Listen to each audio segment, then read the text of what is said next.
हरिओम। स्वागत है आप सभी का आज के इस व्याख्यान में। हम सभी लोग राम शब्द का शब्द रूप सिद्ध कर रहे हैं और उस सिद्धि में हमने राम शब्द से सु प्रत्यय लगाकर रामः बनाया, औ प्रत्यय लगाया तो रामौ बना, जस प्रत्यय लगा तो रामाह बना। पर प्रथमा विभक्ति के ये जो तीन प्रत्यय हैं सु औ जस, यह तीनों प्रत्यय संबोधने च, संबोधन में भी होते हैं। संबोधने च सूत्र ने कहा कि संबोधन यदि करना हो तो भी प्रथमा विभक्ति के ही प्रत्यय यानी सु औजस प्रत्यय ही लगते हैं। ठीक, तो संबोधने च के आधार पर सु औजस प्रत्यय की पुनः प्राप्ति हुई। उसमें से एक वचन की विवक्षा, किसी एक को ही हम संबोधन करके बुला कर ला रहे हैं, तो एक के संबोधन में एक का संबोधन हो रहा है, एक वचन प्रयोग होगा, द्वेकयोर द्विवचन एक वचने, इस सूत्र के सहयोग से जब, तो राम धन सु प्रत्यय जुड़ेगा। राम के बाद जब सु होगा तो वह जो सु एक वचन का प्रत्यय है, उस एक वचन के सु प्रत्यय को इस एक वचनम संबुद्धि सूत्र से, यह जो सूत्र दिखाई पड़ रहा है आपको ना, एक वचनम संबुद्धि, इस सूत्र से उस एक वचन प्रत्यय को संबुद्धि कहा जाएगा। आप कहेंगे कि सु प्रत्यय तो प्रथमा में भी हुआ था, है ना, प्रातिपदिका लिंग परिमाण वचन मात्र में, तो इस वाले सु को संबुद्धि क्यों कहा जाता है, उस वाले सु को क्यों नहीं कहा जाता है? तो इस सूत्र के संदर्भ को देख ले, 2-3-49 से पहले, 2-3-49 से पहले आपको संबोधने च दिखाई पड़ जाएगा, दिखाई पड़ेगा, दिख रहा है ना, संबोधने च। और संबोधने च से पहले प्रातिपदिकार्थ लिंग परिमाण वचन मात्रे प्रथमा दिखाई पड़ रहा है ना। तो संबोधने च कहता है कि संबोधन में भी प्रथमा होती है, संबोधन में भी प्रथमा होती है। ठीक, अगला ही सूत्र 48 नंबर आपको दिखाई पड़ रहा होगा, सामंत्रितम, है ना। वह कहता है कि संबोधन में जो प्रथमा विभक्ति होती है वह प्रथमा आमंत्रित है, उसको आमंत्रित कहा जाता है। संबोधन की प्रथमा विभक्ति को आमंत्रित कहा जाता है। ठीक, तब वैसे सामान्यतः जो सु औजस है, प्रातिपदिकार्थ इत्यादि वाली, वह सु औजस प्रत्यय तो प्रथमा वाला प्रत्यय है, सामान्य प्रत्यय है, पर यदि वह संबोधन में हो रहा है तो प्रथमा, तो उसकी आमंत्रित संज्ञा भी होती है, सा प्रथमा आमंत्रितम, वह प्रथमा सु औजस आमंत्रित है। पर उसी के तुरंत बाद कहता एक वचनम संबुद्धि, पर उसका एक वचन जो है वह संबुद्धि है। सु औजस में से एक वचन कौन सा है? सु, उस सु को संबुद्धि कहा जाता है। यह इस सूत्र का तात्पर्य हुआ। संबोधने च से संबोधने की बात आई है, प्रातिपदिकार्थ लिंग परिमाण वचन मात्र प्रथमा से प्रथमा आई हुई है, तो संबोधन में प्रथमा का जो एक वचन है उस एक वचन की संबुद्धि संज्ञा होती है। यह इस पूरे सूत्र का सारांश अर्थ होगा। अब किसी भी शब्द का ध्यान दीजिएगा, किसी भी शब्द का यदि रूप बना रहे हैं हम, वहां संबोधन के एक वचन का रूप लगा रहे हैं, तो उस एक वचन को संबुद्धि भी कहा जाता है। यह बात ध्यान रखिएगा। तो संबोधन में जो प्रथमा का एक वचन है वह क्या है? संबुद्धि, एक वचनम संबुद्धि इसका था। ठीक, यानी राम के बाद जो सु प्रत्यय लगा हुआ है संबोधन के एक वचन वाला, यह सु संबुद्धि है। संबुद्धि है कि नहीं? अब इसके बाद यस्मात् प्रत्यय विधिस्तदादि प्रत्ययेंगम, इस सूत्र को समझिएगा। यस्मात्, यस्मात् का मतलब जहां से, यस्मात् का तात्पर्य क्या होता है? जहां से प्रत्यय विधि, प्रत्यय का विधान किया गया है, जहां से प्रत्यय का विधान किया गया। इसमें जरा देखिए, प्रत्यय का विधान किससे किया गया? राम से। राम से सु प्रत्यय लगा है, तो यस्मात् प्रत्यय विधि मतलब जिससे प्रत्यय लगा हुआ है, जिससे यानी जिसके बाद, पंचमी विभक्ति के द्वारा निर्दिष्ट कार्य पर के स्थान पे होता है। तो यस्मात् का मतलब जिसके पर में प्रत्यय विधि, प्रत्यय का विधान किया गया, जिसके पर में, जिससे, ठीक, प्रत्यय का विधान किया गया है तदादि, तदादि प्रत्यये। अब देखिए राम शब्द में जब प्रत्यय का विधान किया, राम शब्द से ही तो प्रत्यय का विधान किया है, तो अब राम शब्द जो है ना वह उसी प्रत्यय रहे। प्रत्यय मतलब वही प्रत्यय पर में होना चाहिए। प्रत्यय का मतलब वह प्रत्यय यदि पर में दिखाई पड़ रहा हो तो तदादि, तदादि मतलब वही जहां से शुरू हुआ था वह शब्द वहीं से शुरू हुआ होना चाहिए। अब राम था ग्राम ना बन जाए, ठीक, तदादि होना चाहिए, जैसा था वैसा ही रहे। वह शब्द स्वरूप उस प्रत्यय के परे रहते वह शब्द स्वरूप अंग कहलाता है। यानी राम क्या है? अंग है। राम क्या है? निष्कर्ष यह है कि प्रत्यय जिससे लगा हुआ हो, प्रत्यय जिसके बाद लगा हुआ हो, उसको अंग कहा जाता है उस प्रत्यय का। तो सुप्रत्यय का अंग क्या है? राम। जैसे देखिए या इसका वृत्ति देख लीजिए, यह प्रत्यय, जो प्रत्यय, जो प्रत्यय से यहां क्या ले लेंगे? सुप्रत्यय। जो प्रत्यय यस्मात् क्रियते यानी जिसके पर में लगाया जाता है, जो प्रत्यय जिसके पर में लगाया जाता है या जिसके पर में विधान किया जाता है, तदादि शब्द स्वरूपम। यहां किसके पर में लगाया गया है? राम के पर में प्रत्यय लगाया गया है ना। तो राम में जो ये रेफादि शब्द स्वरूप यह पूरा राम है, यह तदादि शब्द स्वरूप तस्मिन, तस्मिन यानी वही प्रत्यय यदि पर में हो तो अंगम स्यात्। तो यह राम क्या कहलाएगा? अंग कहलाएगा। राम क्या हो जाएगा? अंग। ठीक है। प्रत्यय जहां लगा हुआ है उस प्रत्यय से पहले जो है वह अंग है उस प्रत्यय का। यह सार है।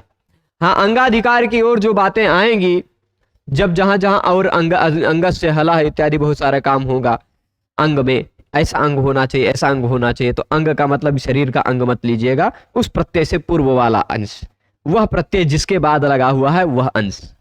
ठीक, तो स्पष्ट है अंग क्या है? यस्मात् प्रत्यय विधि तदादि प्रत्ययंगम। इसके आधार पर आपको पता चला कि यह जो राम है यह राम अंग है। अंग है ना, राम एक अंग है। उसके बाद सुप्रत्यय का स बचा हुआ है। ठीक, राम राम है यहां तक। अब इसके बाद एंग ह्रस्वात् संबुद्धे सूत्र पर मैंने कल चर्चा की थी, इससे पहले के व्याख्यान में। एंग ह्रस्व, एंग ह्रस्व शब्द का अंतिम वर्ण या तो एंग दिखाई पड़ता हो। एंग मतलब क्या? एंग का मतलब होता है ए ओ, होता है ना। शब्द में अंत में या तो ए दिखाई पड़ता हो या तो ओ दिखाई पड़ता हो। हरे, गुरो, है ना। तो ए ओ दिखाई पड़ता हो या फिर ह्रस्व दिखाई पड़ता हो। यहां राम में अंतिम अक्षर संबोधन में ये राम में अंतिम अक्षर क्या दिखाई पड़ रहा है? ह्रस्व है कि दीर्घ? ह्रस्व है ना। तो एंग के बाद या ह्रस्व के बाद संबुद्धि आता हो तो उस संबुद्धि का लुक हो जाया करता है, लुप्त हो जाता है वह संबुद्धि। ठीक, एंग ह्रस्वात् संबुद्धे कहता है। एंग ह्रस्वात् संबुद्धे के ने क्या कहा? एंगंतात, एंगंतात, एंग जिसके अंत में हो ऐसे शब्द से। हरे, गुरो, कवे, भानो इत्यादि जहां भी संबोधन के एक वचन में ह्रस्व से गुण होकर ए ओ हो जाएगा, वहां यह नाम नियम लगेगा। ए ओ अंत में दिखाई पड़ता हो अथवा ह्रस्वांतात, एंगंतात, ह्रस्वांतात। यहां ह्रस्वांतात में ह को ध हो गया है, जयो होन्य तरस्याम से पूर्व सवर्ण हो गया है। ह के स्थान पर विकल्प से पूर्व वर्ण जो था उसी का सवर्ण ध हो गया है। ठीक, तो एंगंतात, ह्रस्वांतात, ह्रस्व जिसके अंत में है ऐसे च अंगात, ऐसे अंग से। देखिए, या तो अंग कैसा होना चाहिए? उस अंग का अंतिम वर्ण एंग हो या अंग का अंतिम वर्ण ह्रस्व हो। एंग या ह्रस्व जिस अंग के अंतिम वर्ण के रूप में दिखाई पड़ते हो ऐसे अंग के बाद, अंगात यानी अंग के बाद आने वाला हल लुप्त हो जाता है। अंगात हल लुप्यते, हल लुप्यते। यहां अंगात हल में भी धयो होन्य तरस्याम से हा को धा हो गया है। अंगात धल लुप्यते, अंगात धल लुप्यते। यहां धल मत समझिएगा, यहां दो जगह, यहां ह्रस्व का ह है, यहां हल का ह है, क्योंकि अंगात के ता के बाद ह आ रहा है, यहां ह्रस्वात के ता के बाद ह आ रहा है। झय के बाद ह आता हो तो पूर्व सवर्ण हो जाता है, ह के स्थान पर पूर्व वर्ण ता का सवर्ण हो जाता है। ठीक, तो ता का सवर्ण क्या होगा? तथा दधा न, यही है। ह अनुनासिक है, इसलिए ह के स्थान पर ना तो हो ही नहीं पाएगा, है कि नहीं? ह महाप्राण है, इसलिए ता और द भी नहीं हो पाएगा, बचा था या ध। तो ह था संवारनाद घोष, हसत संवारानादा घोषाश्च, और धा भी है संवारनाद घोष, इसलिए ह के स्थान पर धा ही होगा। ठीक, तो ह के स्थान पर धा हो जाएगा, तो यहां भी ह का धा है, यहां भी ह का धा है। तो एंगंतात ह्रस्वांतात अंगात च अंगात, एंगंत ह्रस्वांत च, और एंगंत और ह्रस्वांत जो अंग है, यानी ऐसा अंग जिसके अंत में एंग दिखाई पड़ता हो या ऐसा अंग जिसके अंत में ह्रस्व दिखाई पड़ता हो, ऐसे अंग के बाद आने वाला हल लुप्त हो जाता है। हल लुप्यते। पर हल, कौन सा हल लुप्त होगा? संबुद्धेश चेत। चेत का मतलब यदि वह संबुद्धि का हो तो। चेत का मतलब यदि, यदि वह हल संबुद्धि का हो तो। ये देखिए, ये हल दिखाई पड़ रहा है ना ह्रस्वांत के बाद। एंगन तो होता है रामे, हरे, गुरो इत्यादि कुछ होता, तो रामे तो बनता नहीं, इसे रामा शब्द का रामे बना सकते हैं। हाँ, रमा शब्द का रमे बना सकते हैं। तो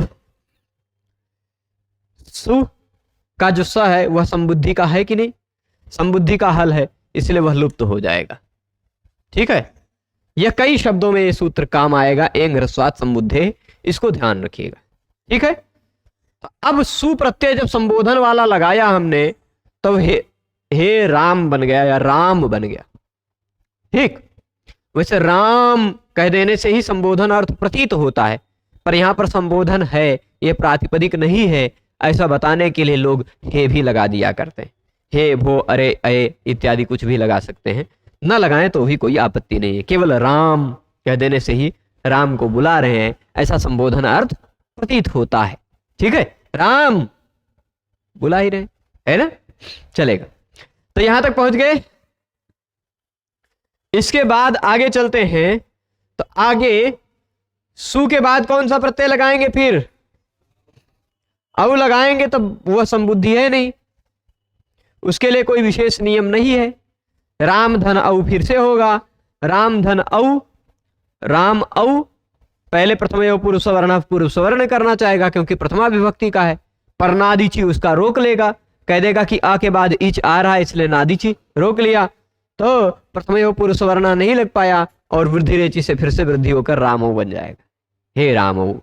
ठीक, या रामो। और जस लगेगा तो राम जस, चुटू से जा की संज्ञा होगी राम अस, पहले बना चुके हैं। चुटू से जाके संज्ञा होगी, बचेगा राम धन अस। इस संज्ञा होने के बाद तसलोपा सलोप भी होगा, वो तो समझते ही हैं सभी लोग। तो राम अस, अका सवर्ण दीर्घा से दीर्घ होने लगेगा, पर प्रथम पूर्व सवर्ण पूर्व सवर्ण दीर्घ कर देगा, राम अस बन जाएगा रामास। और स को ससुजसो रू से रू करके, रू का र बचा के, र के स्थान पर खर बसाने और विसर्जन यहां से विसर्ग करके पहले प्रथमा की तरह ही रामा बन जाएगा। तद्विवचन और बहुवचन में कोई आपत्ति नहीं है। आपत्ति थी एक वचन में, क्योंकि एक वचन हम संबुद्धि कह देता, संबुद्धि संज्ञा होती है, और संबुद्धि का हल हो तो वह लुप्त हो जाता है। ये दो नियम के कारण वह विशेष हो गया। ठीक है, इसके बाद क्या है? आमी पूर्व। अब सुऔजस, सुऔजस प्रथमा का भी और संबोधन का भी लगाकर हम देख चुके हैं, और 6 शब्द रूप बना चुके हैं। अब मान लीजिए शब्द है राम, और उसके बाद प्रत्यय लगा है कर्मणि द्वितीया, सूत्र ने कहा द्वितीया विभक्ति लगाओ, और द्वेकय और द्विवचनैक वचने ने कहा एक वचन, अगर एक राम है तो एक वचन वाला प्रत्यय लगाओ। द्वितीया कौन है? अम, औट, शस, ये द्वितीया है। उनमें से द्वितीया का एक वचन वाला हम अम प्रत्यय लगाए तो क्या होगा? राम धन अम, राम धन अम। राम में अंतिम वर्ण अ, अम में पहला वर्ण अ, दोनों अ को अका स्वर्ण दीर्घा जी आकर दीर्घ करना चाह रहे थे, तभी उन्हीं के बाद सूत्र है आमी पूर्व। आमी पूर्व, वहां पर अका सूत्र से अका स्वर्ण दीर्घा से अका की अनुवृत्ति आती है। ठीक, देख लीजिएगा, आमी पूर्वा 107 नंबर सूत्र है। अका सवर्ण दीर्घा 101 के आसपास मिल जाएगा, 101 है ना। तो अका की अनुवृत्ति आती है 110 तक जाती है अनुवृत्ति 101 से। तो देख लीजिए अकाहा, मैं लिख देता हूं, अका सवर्णे दीर्घा से सवर्णे और दीर्घा की अनुवृत्ति नहीं आएगी। सवर्णे की अनुवृत्ति क्यों नहीं आएगी? क्योंकि यहां अमी की बात कर रहे हैं, है ना। और दीर्घा की अनुवृत्ति इसलिए नहीं आएगी क्योंकि यहां पूर्वः कह रहे हैं। वो कहता था अक हो उसके बाद सवर्ण हो तो दीर्घ होता है, ये कह रहा है अक हो उसके बाद अम हो तो पूर्व होता है। ठीक, आमी पूर्व। तो तात्पर्य यह है कि अक हो, क्या हो? अक, उसके बाद हो अम। अब यह जो अम है यह प्रत्यय है, सु औजस अम औठसस वाला अम प्रत्यय। ठीक, या सु के स्थान पर भी नपुंसक लिंग में अतोम सूत्र से जो अम हो जाता है वो भी तो अम ही है। ठीक, और मिप के स्थान पर भी टिप्त जी सिप्त मिप वस्मस में जो मिप है उस मिप के स्थान पर भी कभी कभी अम हो जाया करता है।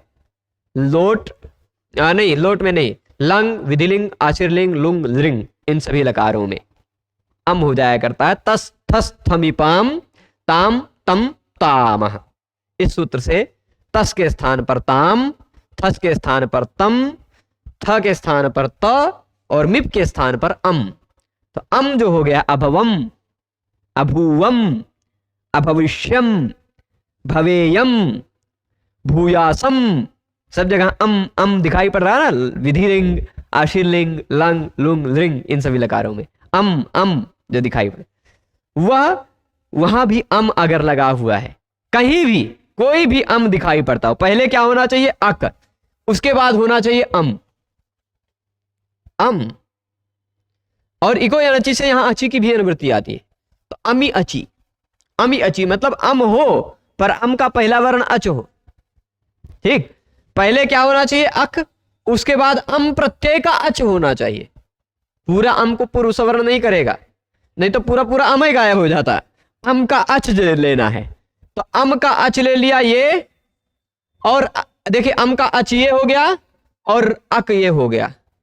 अक और अम में पूर्व वाला बचता है, ये अमी पूर्वा का मतलब है। ठीक, ये देख लीजिए, अकह अमी अची, अकह अमी अची, अक के बाद यदि अम का अच हो तो क्या कहा? अक के बाद। अक का मतलब क्या होता है? अ ई उ रि। पहले होना चाहिए अ ई उ रि, उसके बाद होना चाहिए अम प्रत्यय का अच। तो पूर्व रूप में एक आदेश, ये एक प्रथम पूर्व, ये क्या कहते हैं, अरे उसके अधिकार में है, एक पूर्व प्रयोग के अधिकार में है, इसलिए पूर्व और पर दोनों के स्थान पर एक हो जाता है। तो ये पूर्व का अ हटेगा, पर का अ हटेगा, दोनों के स्थान पर पूर्व वाला अ बचेगा। ठीक, दोनों के स्थान पर पूर्व वाला अ बचेगा। तो राम अम, इनमें से ये आ इसी आ में मिल जाएगा, बन जाएगा रामम, बन गया। आमी पूर्वा, खाली एक नियम लगाना है, बन जाएगा ना। सभी लोग बना लेंगे। इसने केवल कहा अक हो, उसके बाद अम हो, उसके बाद अच, अम का अच हो। जैसे अब एक उदाहरण और देते हैं, उदाहरण देते हैं, हरि है, ये आएगा काम बार बार, अम है। ठीक, भानु है, अम है। अमी पूर्वा का मतलब अब समझेंगे। यहां पर पहले होना चाहिए अक, ये देखिए हरि में भी ई अक है कि नहीं, भानु में उ अक है कि नहीं, उसके बाद अम प्रत्यय का अच होना चाहिए। तो दोनों स्वर वर्णों में से पूर्व वाला स्वर वर्ण बचता है। ये अम और ई में से अम का अ और ई, इसमें से पूर्व वाला ई बचेगा, हरिम।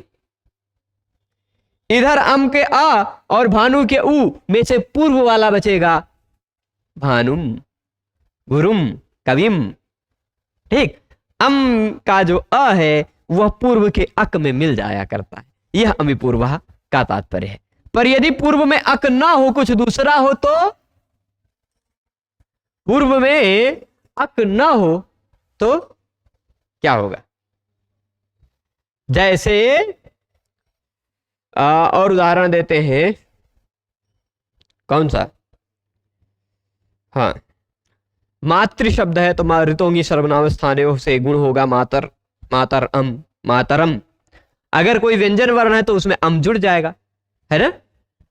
व्यंजन वर्ण है तो उसमें अम जुड़ जाएगा। पर यदि ऐसा शब्द हो जिसके अंत में ए ओ आई औ हो, तो क्योंकि अक में वो तो नहीं आता ए ओ आई औ, ऐसा कोई शब्द देखते हैं। एक शब्द है राई, नहीं रायो हली हो तो लग जाए, नहीं। कौन सा शब्द लेते हैं? अकह इति किम दिया इन्होंने उदाहरण, कुछ नहीं दिया है ना, कोई दिक्कत नहीं, सोचते हैं। कोई ऐसा शब्द खोजना है जिसमें अंत में आता हो ए ओ आई औ, इनमें से कुछ आना चाहिए। हम निकाल लेते हैं। तो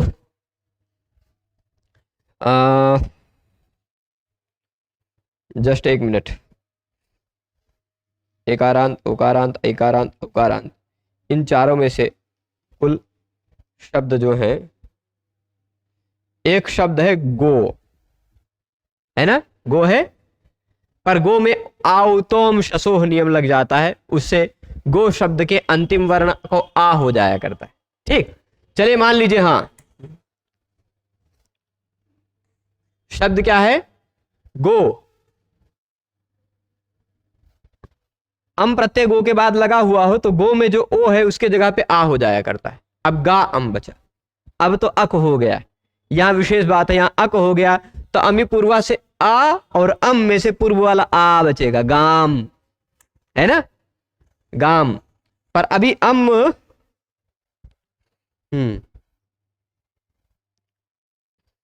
एक शब्द है जो औ तो सशो वहां भी लग जाएगा। नौ, नौ शब्द लेते हैं। कौन सा शब्द? नौ, जिसका अर्थ होता है नौका। ठीक, नौ। उसके बाद है अम, तो यहां आमी पूर्वा नहीं लगेगा, नहीं तो नौम बनाने लगता है, है कि नहीं? क्यों? क्योंकि अमी पूर्वा कहता है पहले होना चाहिए अक, उसके बाद होना चाहिए अम का अच, है ना? तो ये औ अक थोड़े ना, अ इ उ ऋ अक होता है ना। ए ओ आई ओ तो अक है नहीं, अक के बाद यदि अम हो तो पूर्व रूप होता है, ये अक है नहीं, है ना? तो इसलिए अमी पूर्वा नहीं लगेगा। तो क्या लगेगा? एचो या वाया वह, भुलाइएगा मत उसको, काम आएगा। औ के बाद अच हो, ए ओ आई औ के बाद अच हो, तो ए ओ आई औ के स्थान पर अय अव आय आव हो जाता है, तो इस औ के जगह पे आव हो जाएगा, नाव अम, नावम। ठीक, स्पष्ट है? तो पहले अक होगा, उसके बाद अम का अच होगा, तो पूर्व और पर के स्थान पर पूर्व वाला स्वर वर्ण बच जाता है, वह चाहे दीर्घ अक हो चाहे ह्रस्व अक हो, वही बचता है। ठीक, नदी अम होता तो नदी का ई दीर्घ था, अम का अ पहले था, ई अक है, उसके बाद अम है, तो ई वाला अक बचेगा, नदीम। ठीक, स्पष्ट है? तो अमी पूर्वा समझ गए, बन गया रामम, रामम बना लिया ना। अम प्रत्यय के बाद किस प्रत्यय की बारी आती है? अम प्रत्यय लगा दिया है ना, अब अम के बाद बारी आती है राम के बाद सु औजस, फिर दोबारा सु औजस लगाकर देख चुके हैं हम, अम भी लगा लिया, अब बारी आती है आउट की। आती है कि नहीं? राम के बाद आउट लगाया हमने। अब ये बताइए, आउट में किसी सूत्र की आपको याद आ रही है? हलंतिम जी की याद आई कि नहीं? उपदेश में अंतिम वर्ण व्यंजन दिखाई पड़ता हो तो उसकी हलंतिम से इत संज्ञा होती है और तस्य लोपा से उसका लोप हो जाता है। बचा क्या? राम औ बचा ना। फिर वही प्रथम पूर्व सवर्णादि पूर्व सवर्ण दीर्घ करना चाहेंगे, तभी आ के बाद इच आ रहा है, इसलिए नादिची उसको रोक लेगा।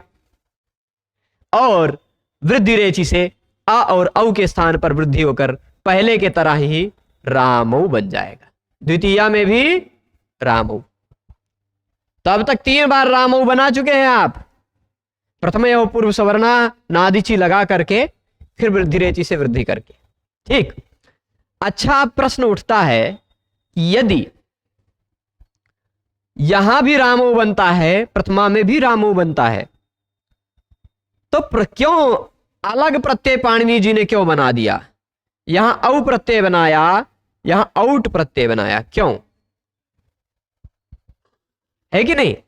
दोनों जगह औ ही प्रत्यय बनाते, सु औजस अम औसस, ऐसा ही प्रत्यय बना देते। औट क्यों बना? तो प्रत्येक इत्संज्ञक वर्ण का कोई ना कोई अर्थ होता है।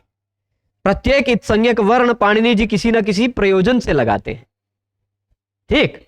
यहां आउट में जो ट लगाए हैं ना, ट की संज्ञा होती है ना?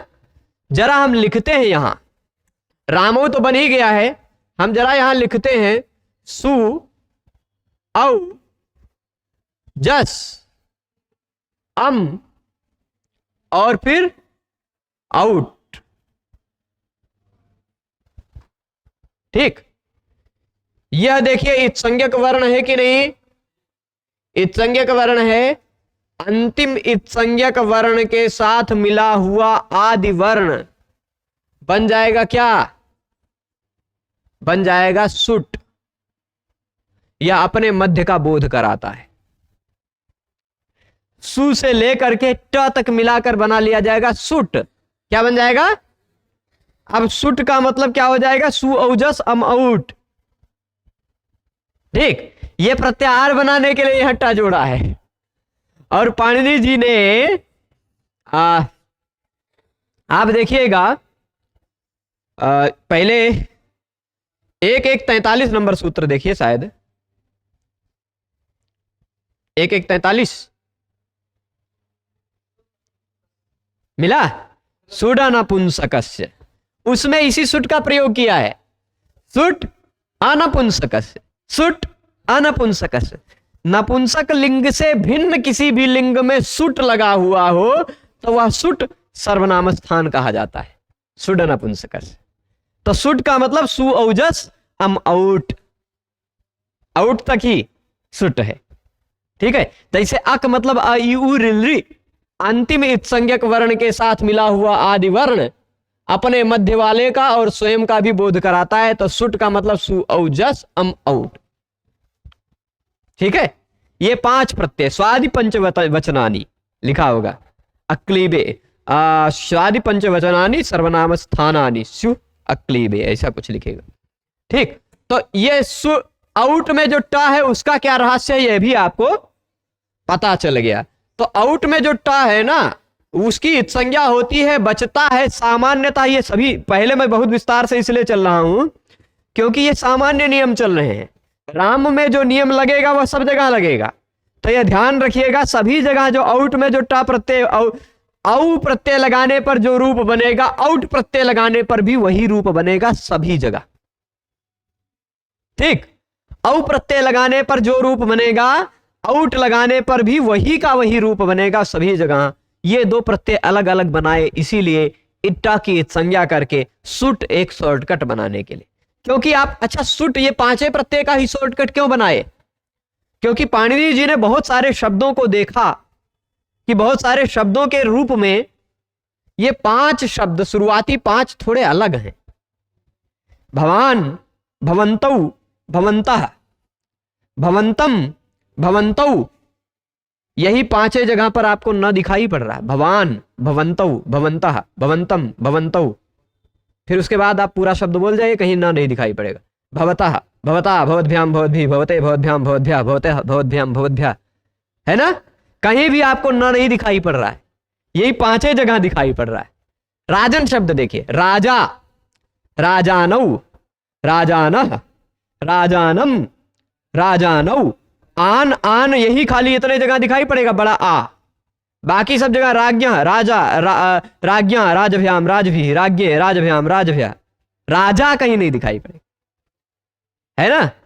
ये 5 प्रत्यय ऐसे हैं, शुरुआती 5, जहां पर बहुत सारे शब्दों में शब्द रूप में अंतर आता है, यानी इन 5 जगहों के लिए कुछ अलग नियम बनाना पड़ेगा पाणिनि जी को, है ना। तभी तो ये 5 शब्द स्वरूप कहीं कहीं किसी हलंत शब्दों में विशेष पता चलेगा कि कुछ कुछ अलग होते हैं, है ना। जो हलंत शब्द है वहां पर कुछ कुछ अलग जैसे हो जाते हैं ये। तो जैसे सखा, सखायो, सखायः, सखायम, सखायो, आय, आय या आ, यही 5 जगह दिखाई पड़ेगा। फिर सखीन, सख्या, सखी भ्याम, सखी भी, सखे, सखी भी, खा, खा वाला खत्म, खी, खी हो गया, अब खे, खे, है ना। तो खाली 5 जगह अलग तरह का रूप दिखाई पड़ रहा है, यानी ये 5 प्रत्यय थोड़े स्पेशल हैं, इसलिए इन 5 प्रत्ययों के लिए अलग नियम बनाने के लिए पाणिनि जी ने ट में इत संज्ञा लगाई। ठीक है, समझ रहे हैं। तो सु, औजस, अम, औट, यह ट की इत संज्ञा केवल सुट प्रत्याहार बनाने के लिए है, बाकी बचता तो औ ही है। ठीक, बनेगा रूप सु औजस में जो औ लगाकर बनाया था, वही अम औट सस का भी औट लगाने पर भी वही रूप बनेगा। ठीक, अब जैसे जश लगाया था वैसे सस भी लगा के देखते हैं। अम औट तो हो ही गया है। राम के बाद अब बारी किसकी आई? शस की बारी आई ना। द्वितीय बहुवचन, बहुसु बहुवचनम ने कहा, बहुवचन वाला प्रत्यय लगाई अगर बहुत सारे राम हैं, बहुत सारे राम कर्म है तो, है ना। तो जैसे आपने राम के बारे में सुना है ना, सुना है ना, भगवान राम के बारे में भी सुना है, बलराम के बारे में भी सुना है, परशुराम के बारे में भी सुना है। तो तीनों को सुना है आपने, तीनों के बारे में सुना है। तो तीनों को ऐसा बहुत सारा को कहना है तो कर्म वो होंगे, तीनों तीनों कर्म होंगे। कर्मणि द्वितीया से द्वितीया विभक्ति लगेगी, बहुषु बहुवचनम से बहुवचन का प्रत्यय लगेगा। तो राम शस, शस में से बाद वाले स की इत संज्ञा नहीं होगी, न विभक्तौ तुस्मा। पर पहले वाले श को इत संज्ञा करने के लिए किसी ने रोका नहीं है, इसलिए लशक को तद्धिते जे इस श को इत संज्ञक कर देंगे और तस्य लोपा से लोप हो जाए। तो शस में से भी बचेगा क्या? ठीक, आप कहेंगे जस में भी अस बचा, शस में भी अस बचा। और दूसरी चीज, अभी जब आगे आप पंचमी में देखेंगे गसी प्रत्यय लगाएंगे या गस लगाएंगे, कौन सा? एक ngसी। तो इसमें ngसी में भी ई और ng की इत संज्ञा होकर बचेगा अस। ngस प्रत्यय लगाएंगे तो ई और अ की इत संज्ञा होकर बचेगा अस, है ना। कुल मिलाकर 5 प्रत्यय ऐसे हैं जहां पर बचता है अस। जस 2 बार प्रथमा में और संबोधन में 2 बार जस बचता है अस, है ना। शस, ngसी, ngस, ये 5 जगह कुछ कुछ शब्द ऐसे होते हैं हलंत शब्द जिनका 5 जगह एक जैसा रूप बन जाता है। 5 जगह पर एक जैसा रूप, क्योंकि बचता है अस। हलंत शब्दों में स्वर वर्ण से संधि का कोई विशेष नियम लगता नहीं, है ना। तो कुछ कुछ जगह पर कुछ कुछ शब्दों में ऐसा मिलेगा, जहां जहां मिलेगा वो बताया जाएगा। ठीक है, अब इसके बाद रामधन शस था, बचा रामधन अस। आप कहेंगे इतने सब जगह असे अस बनाना था तो प्रत्यय जसे जस बना देते, अस शस का है बनाए। क्योंकि जस और शस में अंतर है, वो पाणिनि जी को पता है। जस लगाते हैं तो रामाह बनता है और शस लगाते हैं तो रामान बनता है, इसलिए उनको सूत्रवा प्रत्यय अलग बनाना पड़ा, है ना। इसलिए उन्होंने शस एक अलग प्रत्यय बनाया। अब शस में भी अस है, ये रहा अक, ये रहा प्रथमा द्वितीया का अच। अक के बाद प्रथमा द्वितीया का अच आता हो तो कौन सा सूत्र लगेगा जरा बताइए? प्रथमयो पूर्व सवर्ण, याद है ना। प्रथमा और द्वितीया विभक्ति का स्वर वर्ण अगर प्रत्यय का दिखाई पड़ रहा हो, उसके पहले अक दिखाई पड़ रहा हो, तो आपको प्रथमयो पूर्व सवर्ण लगा करके पूर्व वर्ण को दीर्घ कर देना है। पूर्व वर्ण जो राम का अ है वही दीर्घ हो जाएगा, बन जाएगा क्या? रामास बन जाएगा। अब जरा प्रथमयो पूर्व सवर्ण सूत्र निकालिए। 6-1 104 था शायद, क्या? 6-1 102। अब 6-1 104 देखिए,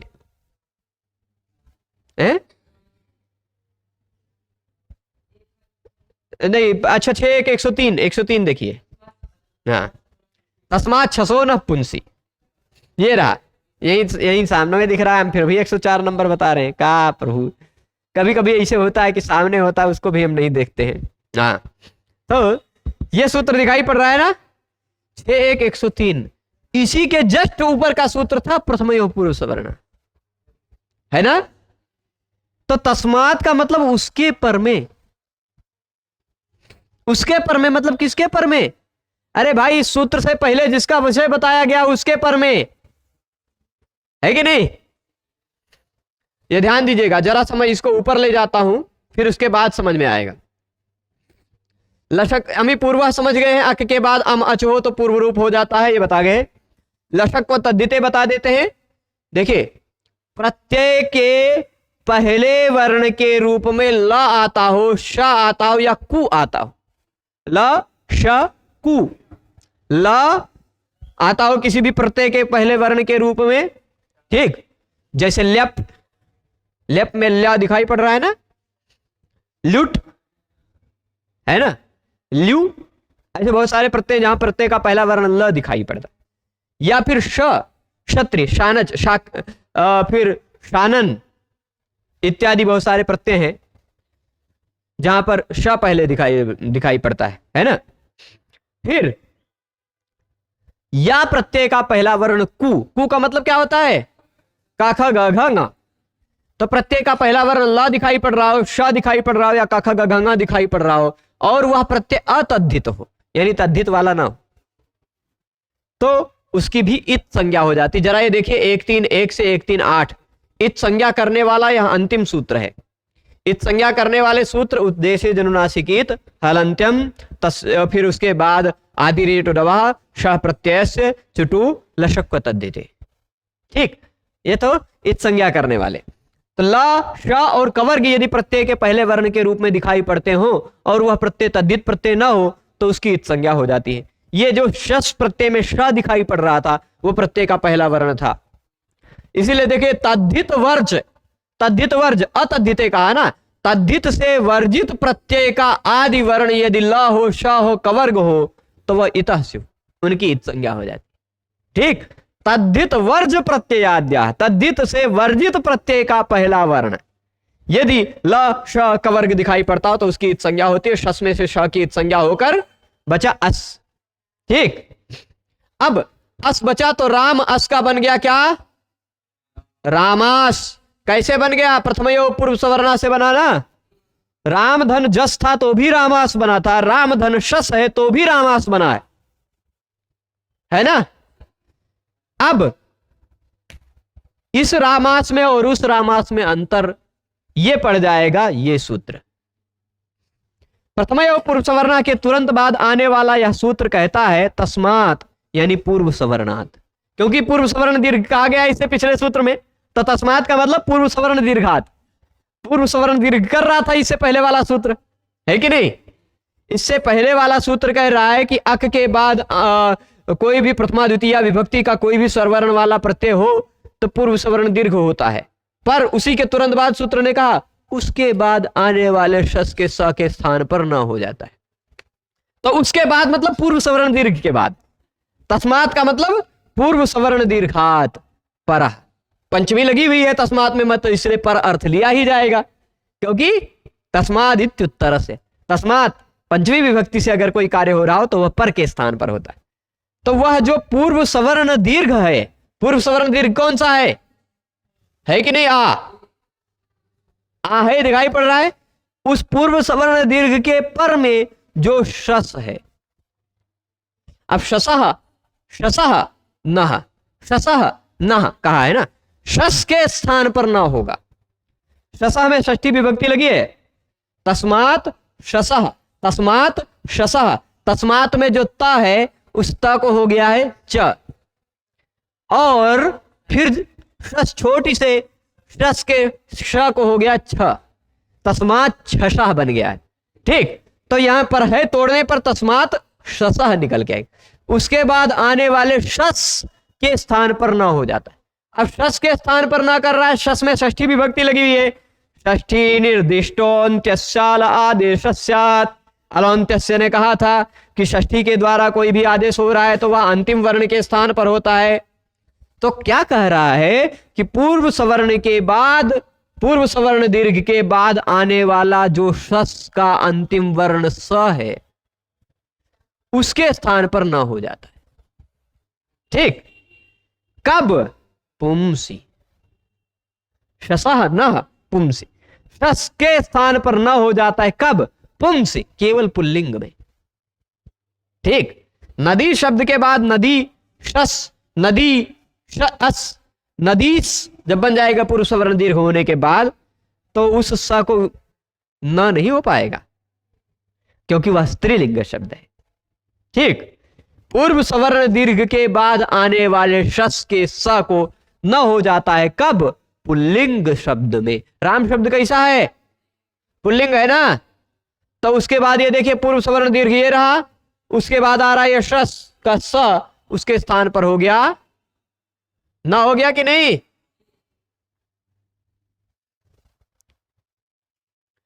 अब जैसे स की इत संज्ञा नहीं हो पाई थी वैसे न की भी इत संज्ञा तो नहीं ही होगी, है ना। स की इत संज्ञा तस्मात् न विभक्तो तुस्माह ने रोक लिया था, वैसे ही तवर्ग में न भी आता है। ठीक, अब प्रश्न उठता है, एक सूत्र, दो सूत्र और काम आएंगे, दो सूत्र और काम आएंगे। तस्मात् शसो न पुंसी, ध्यान रखिएगा, सभी शब्दों में पुल्लिंग, सभी शब्दों में हरि शस।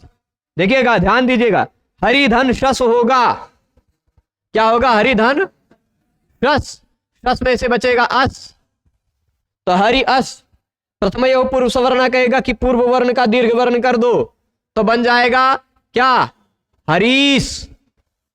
पूर्व सवर्ण दीर्घ ये रहा, उसके बाद सस का स ये रहा, सस के स आता हो पूर्व सवर्ण दीर्घ के बाद तो उसको न हो जाता है, बन जाता है हरीन। गुरून, भानून, कवीन, सभी पुल्लिंग शब्दों में ऐसा होगा। सखीन, सखीनिव प्रीति युजोन जीविनः समानमानान सुहृदश्च बंधुभिः। तो सखीन, हरीन इत्यादि ऐसे सब बनेंगे। ठीक, तस्मात् शसो न पुंसी। अब आप कहेंगे कि सखी तो स्त्रीलिंग होता है, नहीं भाई, सखी शब्द पुल्लिंग है। सखी, इकारांत जो सखी शब्द है वो पुल्लिंग है, ईकारांत जो सखी शब्द है वो स्त्रीलिंग है। ठीक, सखी, कृष्णस्य सखीर अर्जुन, ऐसा कहा है, कहीं प्रयोग मिलता है सखी, पर वहां सखी शब्द का प्रयोग जो है वह आर्ष प्रयोग है क्योंकि सखा बनता है प्रथमा में। ठीक, तो अब देखिएगा, हाँ, तो तस्मात् शसो न पुंसी समझ गए। पूर्व सवर्ण दीर्घ के पर में अगर शस का स दिखाई पड़ता हो तो उसके स्थान पर ना हो जाता, यह इसका तात्पर्य है, इतना ही तात्पर्य है। अब इसके बाद अट कुप्पांग नुम व्यवायेपी, अट कुप्पांग नुम व्यवायेपी, यह थोड़ा विशेष नियम है, इसको समझना है। यह कहता क्या है, इसको समझने से पहले इसका प्रसंग निकालना पड़ेगा आप सबको। 8 4 1, अरे ये 2 है, इससे पहले 1 निकाल के देख लीजिए। रसाभ्याम नोन समान पदे, निकाल कर देख लीजिए। 8 4 1 निकला, का दिखाई पड़ रहा है? र श, और उसी सूत्र में रिवर्णान्न से रत्वम वाच्यम वार्तिक भी होगा, है ना। तो उस सूत्र का मतलब ये है, सूत्र और वार्तिक, सुनिएगा, सूत्र और वार्तिक दोनों का सार करके मैं बोल रहा हूं। र हो या श हो, क्या हो? र या श, षटकोण वाला, या फिर वार्तिक के अनुसार ले लिया जाए री। ये 3 वर्ण थोड़े स्पेशल हैं। इन 3 वर्णों के बाद आने अगर कहीं न आ जाता हो, क्या आ जाता हो? न। इन 3 वर्णों के बाद यदि न आ जाता हो तो उस न के स्थान पर अण हो जाता है, स्टुनाष्टु लगे बिना ही। ठीक, न को अण हो जाता है, स्पष्ट है। र और श के बाद आने वाले न के स्थान पर अण हो जाता है, ऐसा रसाभ्याम नोन समान पदे ने कहा था। रिवर्णान्न से णत्वम वाच्यम, इस वार्तिक ने कहा री के बाद भी अगर न आता हो तो उसको न हो जाता है। जैसे देखिए इसका उदाहरण दे देते हैं शीर और न। ठीक, ऐसे ही उदाहरण दे देते हैं जीर्ण, विदीर न। ठीक, र के बाद अगर न आता हो तो न के स्थान पर हो जाता है ना, जीर्ण, शीर्ण, विदीर्ण। ठीक, इसी तरह और देते हैं, श का उदाहरण दे देते हैं कृष, न था बन जाता है ना, श के बाद आने वाला ना अणा के रूप में बदल जाता। ठीक, र श या रिवर्ण के बाद अगर ये ना आता हो तो उसके स्थान पर अणा हो जाता है, पर शर्त यह है कि समान पद में होना चाहिए। शर्त क्या है?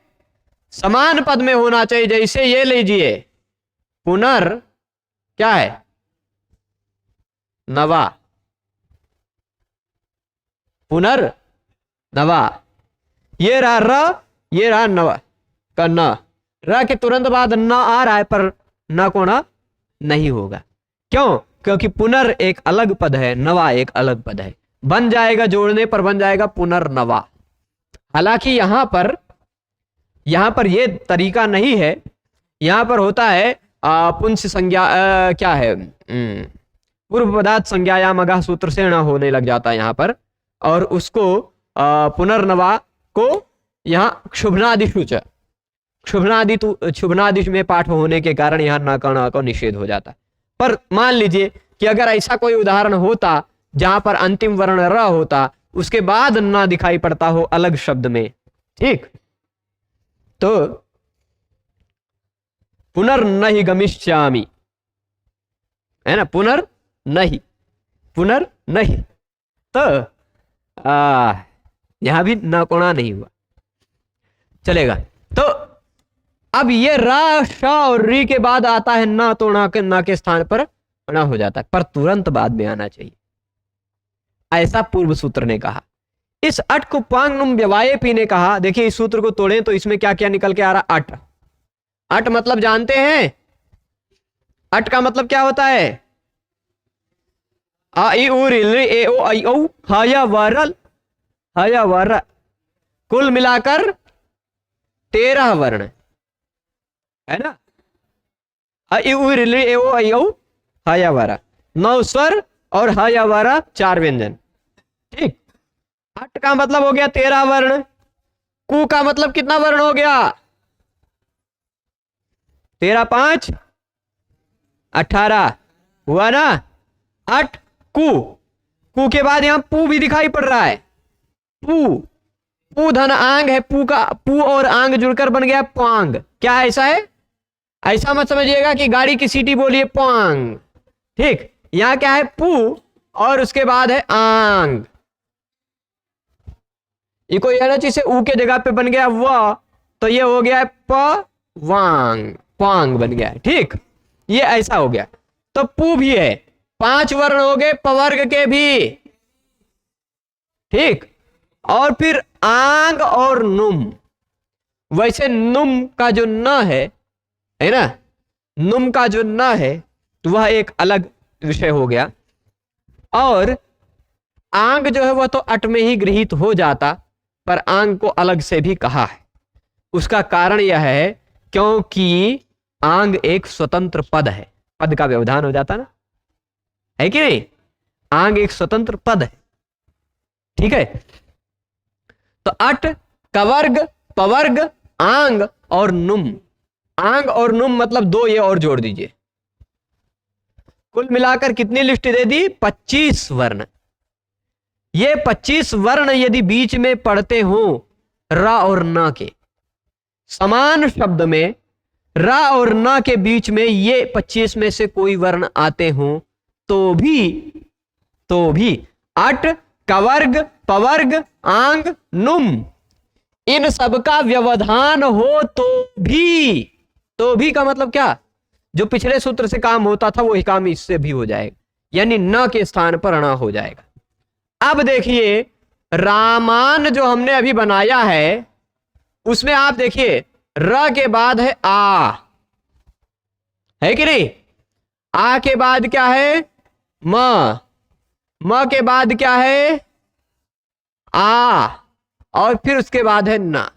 इस न के स्थान पर ण हो जाना चाहिए, क्योंकि र के तुरंत बाद नहीं है, इसलिए रसाभ्याम नोण समान पदे नहीं लग पाएगा। पर अट कुपांग नुम व्यवायपी कहेगा कि अट, कवर्ग, पवर्ग, आंग, नुम, इन सब का या इन सब में से किसी एक का या अनेक का व्यवधान हो तो भी न के स्थान पर न हो जाता है। अब आप देखिए इनमें जो वर्णों की लिस्ट है ना, आ देखिए अट में आ जाता है कि नहीं, म पवर्ग में आ जाता है कि नहीं, फिर आ अट में आ जाता है। तो अट कवर्ग पवर्ग में से ही किसी वर्ण का व्यवधान है, इसलिए न के स्थान पर न हो जाना चाहिए। जैसे रामेण में ण हो गया ना, रामाणाम ण हो जाएगा। वैसे यहां रामान में भी न को ण हो जाना चाहिए, अट कुपांगनुम व्यवायपी सूत्र से। परंतु अब देखिए, अट का मतलब दे दिया अट, कु का मतलब कवर्ग, पु का मतलब पवर्ग। अट, कवर्ग, पवर्ग और आंग और नुम, ये इतना लिस्ट दिया ना पूरा मिलाकर 25 का।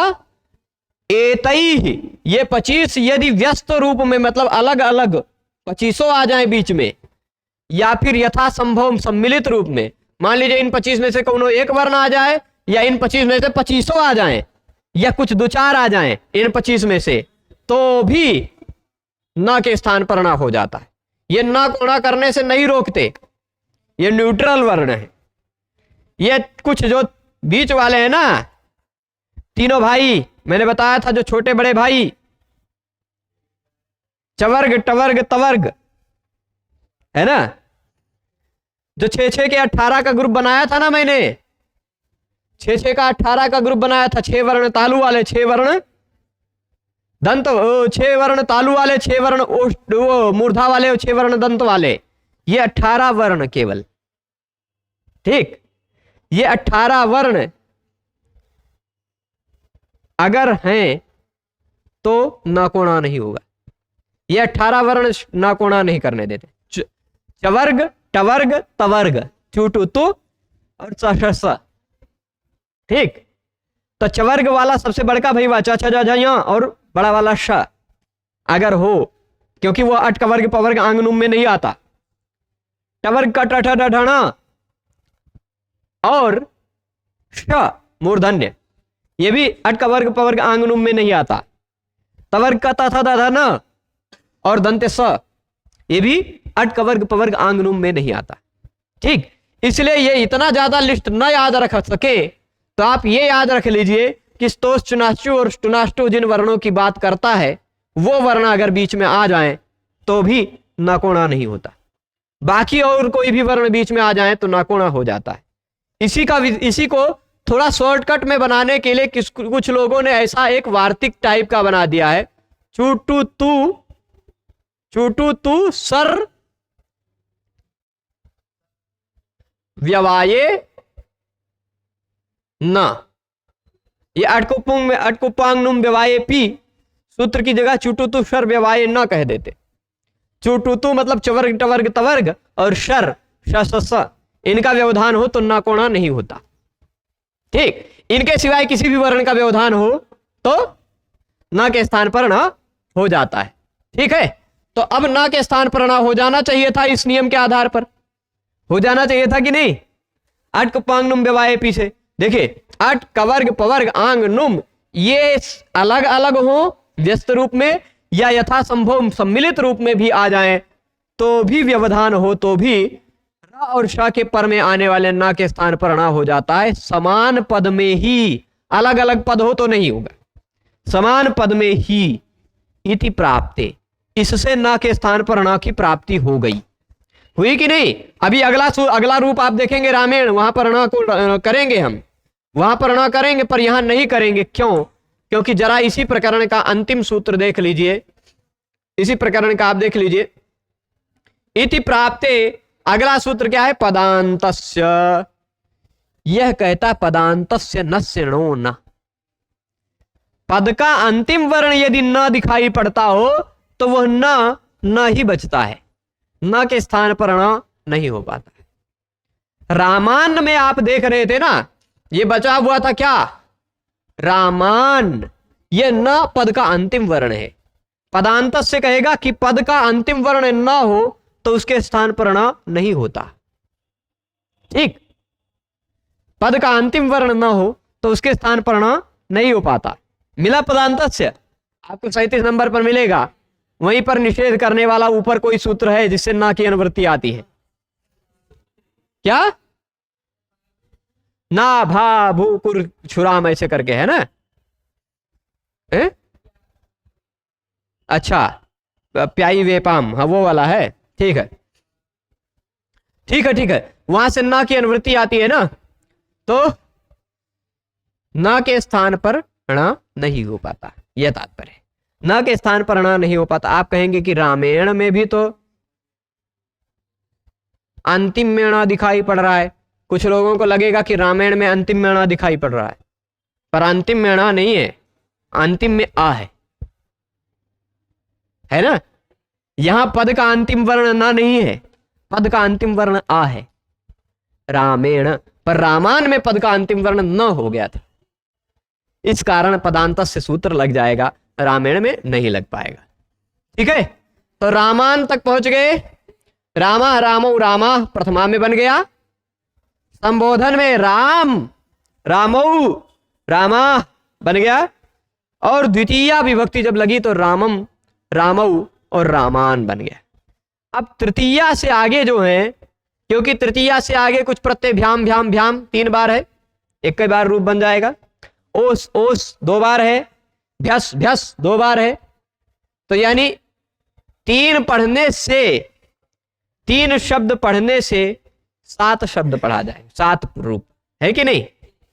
3 रूप पढ़ने से ही 7 हो जाएगा, और एक ही सूत्र पढ़ने से 3 और सिद्ध होगा। वह अगला सूत्र ये है, यह एक ही सूत्र 3 शब्द सिद्ध करेगा। टा ngसिंगसाम इनात्स्याह, टा ngसिंगसाम इनात्स्याह। यह देखिए 3 प्रत्यय यहां दिखाई पड़ रहे होंगे। एक प्रत्यय दिखाई पड़ रहा है टा ngसी ngस, टा ngसी ngस के स्थान पर, यह षष्ठी विभक्ति बहुवचन लगा, टा ngसी ngसाम, टा ngसी ngस के स्थान पर इन अत स्य हो जाता है। तो टा के स्थान पर इन होगा, राम इन रामेण बन जाएगा। ngसी के स्थान पर अत होगा, राम अत रामात। ngस के स्थान पर स्य होगा, रामस्य रामस्य। ठीक, यह एक ही सूत्र 3-3 शब्द बनाएगा, तो ध्यान रखिएगा इसको। चला, खाली ये ध्यान दीजिएगा, पदांतस्य तक तो समझ ही गए हैं, पदांतस्य तक समझ गए हैं ना। टा ngसी ngसाम इनात्स्याह सूत्र को अष्टाध्यायी में क्रम में निकाल कर देख लें, हैं। अटकुप्पांगनुम व्यवायेपि, देखिए र और श ये 2 वर्ण हैं, ये दोनों वर्ण ही कारण है र को न को न बनाने के। एक री भी है, पर री को अभी न ले तो ठीक, यही 2 वर्णों के कारण न के स्थान पर न हो पाता है, पर इन 2 वर्णों के तुरंत बाद न हो तो न होता है। कृष्ण, शीर्ण, विदीर्ण, र और न तुरंत बाद में न दिखाई पड़ रहा है ना, र के या श के बाद। पर र और श देखिए, रामान में र है, आ है, म है, आ है, उसके बाद न है ना। र के तुरंत बाद तो न है नहीं, तो न कोणा नहीं हो पाना चाहिए, है ना। इसी तरह रामायण में र है, आ है, उसके बाद म है, ए है, फिर न है, फिर अ है ना। तो र के तुरंत बाद तो न है नहीं, इसलिए यहां पर न नहीं होना चाहिए। तो र और श के कारण ही न के स्थान पर न होता है, पर र और श के तुरंत बाद हो तो हो जाता है, और र और श के बाद आने वाले न के बीच में इतने वर्णों का व्यवधान हो तो भी हो जाता है। यह अटकुप्पांगनुम व्यवायेपि का मतलब है कि बीच में अट आ जाए, कवर्ग आ जाए, पवर्ग आ जाए, आंग आ जाए, नुम आ जाए तो भी हो जाएगा। अब देख लीजिए यहां र और न के बीच में ये आ रहा, ये अट है, ये आ रहा, ये पवर्ग है, ये आ रहा, ये भी अट है, इसलिए अट को पांग नुम बेवायपी लग जाएगा। अगर यही बीच में च होता तो, राच होता तो नहीं हो पाता, क्योंकि वह ना तो अट है, ना तो कवर्ग है, ना तो पवर्ग है, ना तो आंग है, ना तो नुम है। ठीक, बीच में र और न के बीच में यदि अट, कवर्ग, पवर्ग, आंग, नुम, इन्हीं में से कोई आना चाहिए। ठीक है, तो ही इन्हीं में से कोई एक या कोई 10-20 बार आ जाए, खाली आ ही 10-20 बार आ जाए, पर इतना बड़ा शब्द कोई होता नहीं कि 10-20 बार एक ही वर्ण आ जाए, क्योंकि समान पद में ही ये होता है, एक ही पद होना चाहिए। ठीक है, तो आप ये ध्यान दीजिएगा, एक पद हो जिस पद में र भी दिखाई पड़ता हो, न भी दिखाई पड़ता हो, पहले र हो बाद में न हो, या पहले श हो बाद में न हो, र और न के बीच में या श और न के बीच में अट, कवर्ग, पवर्ग, आंग, नुम, इन वर्णों में से कोई आता हो तो भी न के स्थान पर न हो जाएगा। यह मतलब है, न के रूप में नहीं बचेगा, न अणा बन जाएगा। ठीक है, कुछ पूछना है और बोलो। दूसरे शब्द का व्यवधान हो तो नहीं होगा। कवर्ग, देखिए लिस्ट किस लिए दी गई है कि इतने वर्णों का व्यवधान हो तो ही होगा, ना कोणा, बाकी नहीं होगा। जैसे उदाहरण ही दे देते हैं, उदाहरण दे देते हैं, ये देख लीजिए,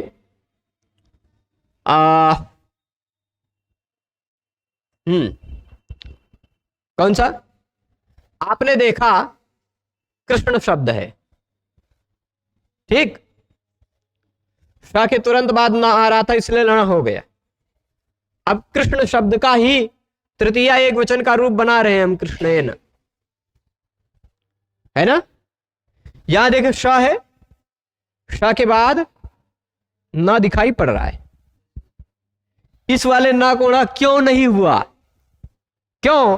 क्योंकि इस श के बीच में ऋणा जो आ रहा है, श देखिएगा सभी वर्णों की लिस्ट, यहां क री को छोड़कर हम लिख रहे हैं, श है, उसके बाद ण है, उसके बाद ए है, उसके बाद न है, और उसके बाद अ है। ठीक, श के बाद न तो आ रहा है, पर बीच में जिन वर्णों का व्यवधान है, यह एक वर्ण है, ना तो अट है, ना तो कवर्ग है, ना तो पवर्ग है, ना तो आंग है, ना तो नुम है। ठीक, अट, आ ई उ रि ए ओ ऐ औ ह या वर में यह नहीं आता, कवर्ग में यह नहीं आता, चवर्ग में यह नहीं आता, टवर्ग में भी नहीं आता, नहीं पवर्ग में भी नहीं आता, और नुम में, आंग में कहीं नहीं आता, इसलिए ना कोणा नहीं हो पाएगा। ठीक, ऐसे देख लीजिए। और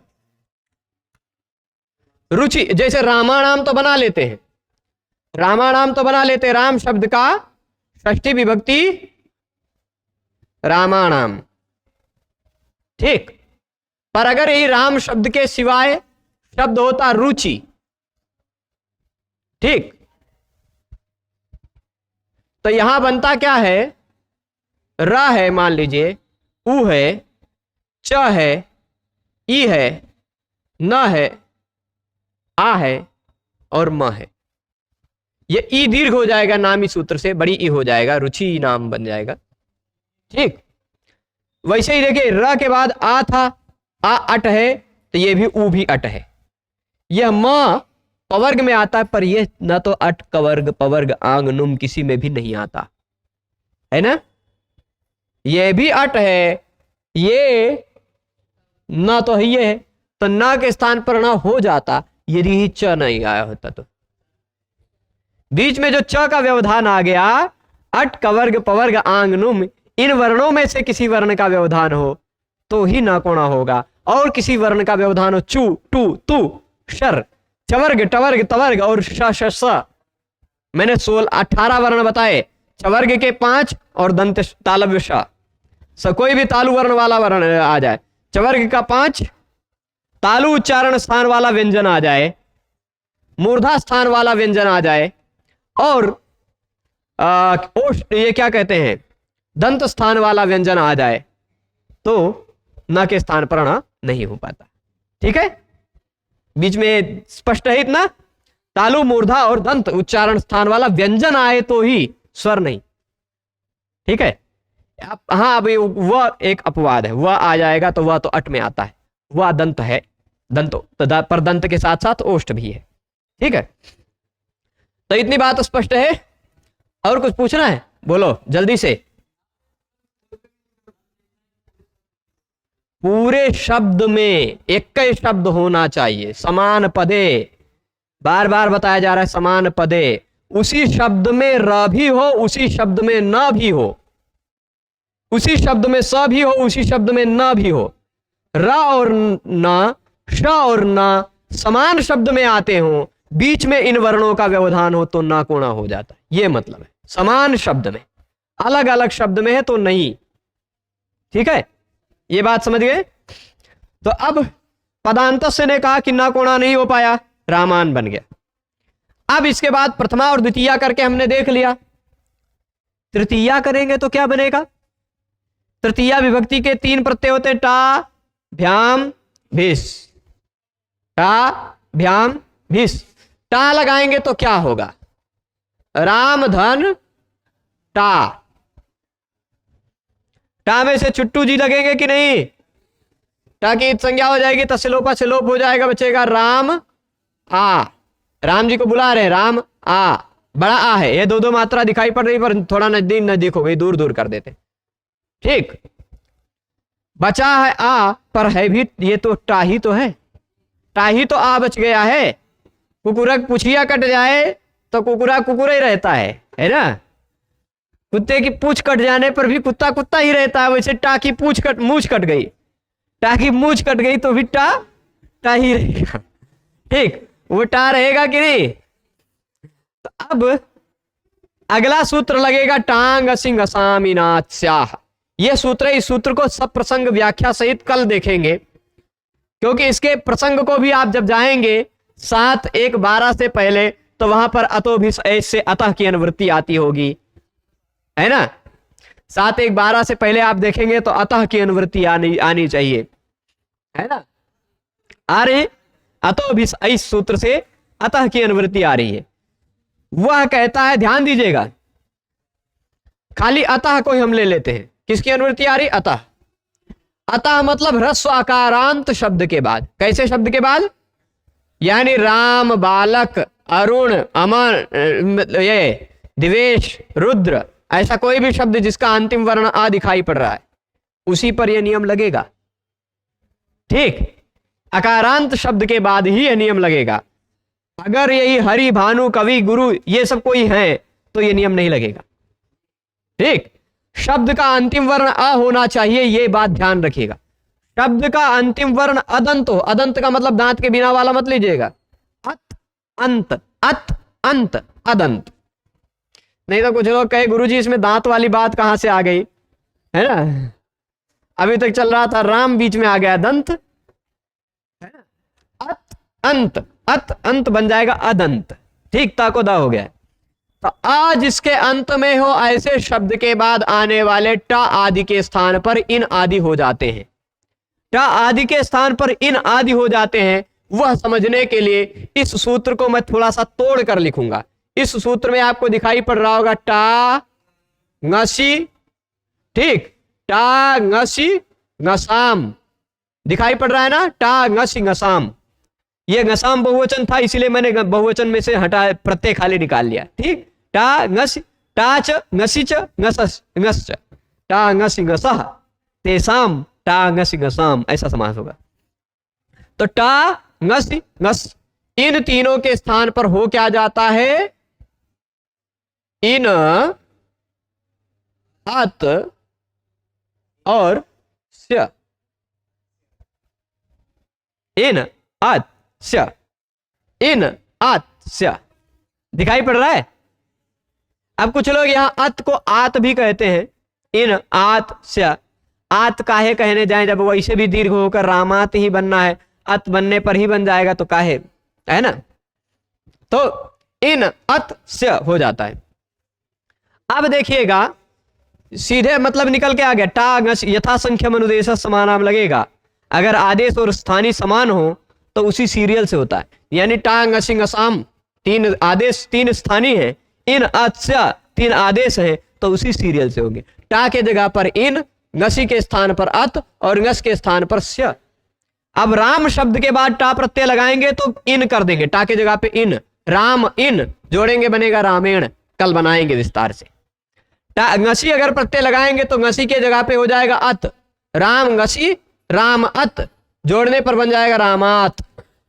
ठीक, ngस प्रत्यय लगाएंगे अगर तो राम ngस, ngस के स्थान पर हो जाएगा स्य, राम स्य बन जाएगा रामस्य।